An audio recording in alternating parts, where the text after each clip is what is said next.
नमस्कार दोस्तों। आज की क्लास में हम डिस्कस करने वाले हैं एक बहुत ही महत्वपूर्ण टॉपिक के बारे में जो कि है ओबीजी सब्जेक्ट का, जहां पे हम जानेंगे कि क्या होता है एक्टॉपिक प्रेगनेंसी। तो चलिए दोस्तों स्टार्ट करते हैं अपनी क्लास को।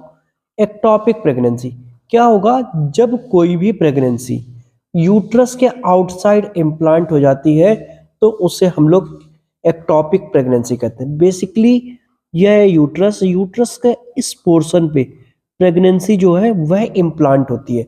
बट यदि यदि मान लीजिए कि जो प्रेगनेंसी है वह यूट्रस में ना प्लांट होके सपोज फैलोपियन ट्यूब में प्लांट हो जाती है या किसी अन्य जगह पे प्लांट हो जाती है, तो इस तरह की जो प्रेगनेंसी होती है उसे हम लोग एक्टॉपिक प्रेगनेंसी कहते हैं। उम्मीद करता हूँ सभी लोगों को समझ में आ गया होगा। एक्टॉपिक प्रेगनेंसी क्या होगा कि जब भी कोई प्रेगनेंसी यूट्रस के बाहर इम्प्लांट होती है तो उस प्रेगनेंसी को हम लोग एक्टॉपिक प्रेगनेंसी कहते हैं। नेक्स्ट जानते हैं इंसिडेंस ऑफ एक्टॉपिक प्रेगनेंसी। तो जितनी भी प्रेगनेंसी कंसीव होती हैं उनमें स्टूडेंट्स 2% जो प्रेगनेंसी होती है वह एक्टॉपिक प्रेगनेंसी होती है। देन आते हैं कि साइट ऑफ एक्टॉपिक प्रेगनेंसी की किस किस जगह पे जो एक्टॉपिक प्रेगनेंसी है वह होती है, या हम कह सकते हैं कि किस जगह पे प्रेगनेंसी जो है वह इम्प्लांट होती है। तो बेसिकली इसे हम कह सकते हैं 2 पार्ट्स में डिवाइड किया हुआ है। पहला एक्स्ट्रा यूट्राइन मीन्स यूट्रस के बाहर, और दूसरा है यूटेराइन मीन्स यूट्रस के अंदर। तो हम यहाँ पे डिस्कस करते हैं एक एक पॉइंट पे कि कहाँ कहाँ पे प्रेगनेंसी जो है कंसीव होती है। अगर हम एक्स्ट्रा यूट्राइन बात करें या यूट्रस के बाहर की बात करें, तो यूट्रस के बाहर जो सबसे ज़्यादा एक्टॉपिक प्रेगनेंसी होती है वह होती बेसिकली फैलोपियन ट्यूब में। अब फैलोपियन ट्यूब के बारे में मैंने आपको बता ही दिया। सपोज मानिए कि यह यूट्रस है, ये यूट्रस है। यूट्रस का जो यह पार्ट है, ये पार्ट, ये आपका फैलोपियन ट्यूब। तो यदि मान लीजिए जब प्रेगनेंसी यूट्रस के आउटसाइड प्लांट होती है, या हम कह सकते हैं यहाँ पे कि जो मोस्टली प्रेगनेंसी जो यहाँ पे एक्टॉपिक प्रेगनेंसी हमें देखने को मिलता है उनमें जो अधिक जो होता है वह फैलोपियन ट्यूब में, लगभग 97% जो एक्टॉपिक प्रेगनेंसी होता है वह फैलोपियन ट्यूब में होता है। देन 0.5% ओवरी में हो सकता है, एब्डोमिनल एरिया में 1% हो सकता है। तो यह था एक्स्ट्रा यूटेराइन में कि कहाँ कहाँ पे होता है। तो मैंने फिर से इसको रिपीट कर देते हैं।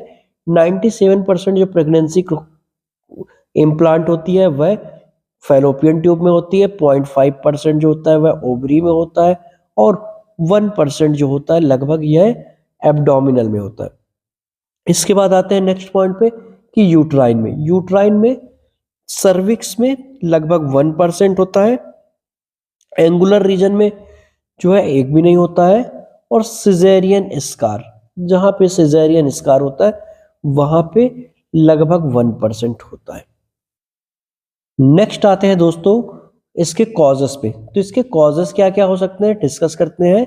सबसे पहला पेल्विक इन्फ्लेमेटरी डिसीज। यदि मान लीजिए किन्हीं को पेल्विक इन्फ्लेमेटरी डिसीज या पीआईडी है तो उन्हें एक्टॉपिक प्रेगनेंसी हो सकता है। सेकंड है कंजेनाइटल एबनॉर्मलिटी। यदि मान लीजिए किन्हीं में कंजेनाइटल एबनॉर्मलिटी प्रेजेंट है, जैसे कि फैलोपियन ट्यूब की लेंथ अधिक होना या सामान्य से अधिक होना, या फिर इसका जो शेप है यह इरेगुलर होना। यदि मान लीजिए कि फैलोपियन ट्यूब का साइज अधिक है या इसका शेप इरेगुलर है, तो इसके कारण भी एक्टॉपिक प्रेगनेंसी कॉज हो सकता है। देन है कॉन्ट्रासेप्टिव पिल्स लेने के कारण। कई बार लोग क्या करते हैं, अपनी मर्जी से बिना डॉक्टर्स के कंसल्टेशन के कॉन्ट्रासेप्टिव पिल्स लेते रहते हैं। तो हमें इस बात को याद रखना है कि विदाउट डॉक्टर प्रिस्क्रिप्शन हमें अपनी मर्जी से किसी भी तरह की पिल्स नहीं लेनी है। तो यह अगर अधिक अमाउंट में लिया जाता है तो इसके कारण भी जो है एक्टॉपिक प्रेगनेंसी कॉज हो सकता है। देन लास्ट पॉइंट है आपका कॉपर्टी या आईयूसीडी डिवाइसेस। इंट्रायूट्राइन डिवाइसेस जो होती हैं या कॉन्ट्रासेप्टिव डिवाइसेस होती हैं, इनके कारण भी एक्टॉपिक प्रेगनेंसी हो सकता है। नेक्स्ट देखते हैं सिम्टम्स। क्या सिम्टम्स में पेशेंट्स में एमेनोरिया प्रेजेंट हो सकता है, या हम कह सकते हैं मेंसेस का नहीं आना। देन एब्डोमिनल पेन जो भी पर्सन है उनमें एब्डोमिनल पेन प्रेजेंट होगा। साथ ही साथ हैवी ब्लीडिंग के चांसेस रहते हैं या हैवी ब्लीडिंग हो सकती है।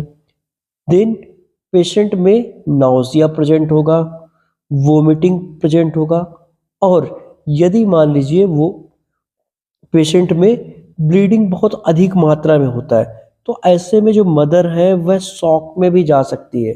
और यदि मान लीजिए ब्लड अत्यधिक मात्रा में लॉस होने के कारण मदर शॉक में जाती है, तो इस तरह के शॉक को हम लोग हाइपोवॉलेमिक शॉक कहेंगे। उम्मीद करता हूँ आप लोग को समझ में आ गया होगा यहाँ तक। नेक्स्ट आते हैं डायग्नोसिस। तो अब डायग्नोसिस के लिए हम लोग क्या कर सकते हैं? वैसे यहाँ पे हमारे पास सबसे बेस्ट ऑप्शन जो होता है वह होता है सोनोग्राफी। बट सोनोग्राफी के अलावा हम लोग लैप्रोस्कोपी भी करके यह आइडेंटिफाइड कर सकते हैं। साथ ही साथ ब्लड टेस्ट एचसीजी किया जा सकता है और एब्डोमिनल एग्जामिनेशन भी किया जा सकता है। इससे भी हमें पता लग जाएगा कि जो पर्सन है उन्हें क्या प्रॉब्लम है क्या नहीं। एंड लास्ट में आते हैं हम मैनेजमेंट। मैनेजमेंट क्या होगा? तो सबसे पहले अगर हम मैनेजमेंट में बात करें तो कॉन्ट्रासेप्टिव पिल्स का यूज़ किया जा सकता है यदि हमें पहले से मालूम है तो। देन यदि पेशेंट को फीवर है या फिर पेन है तो एनाल्जेसिक्स का यूज़ किया जा सकता है। देन एंटीबायोटिक्स का यूज़ किया जा सकता है, हार्मोनल इंजेक्शंस का यूज़ किया जा सकता है और आईवी फ्लूइड्स दिया जा सकता है यदि मदर का ब्लड अधिक मात्रा में लॉस हुआ है। इवन यहाँ पे ब्लड अधिक मात्रा में लॉस हुआ है तो ब्लड ट्रांसफ्यूजन भी किया जा सकता है।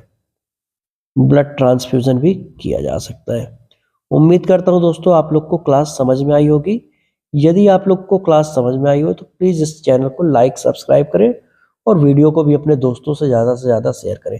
धन्यवाद।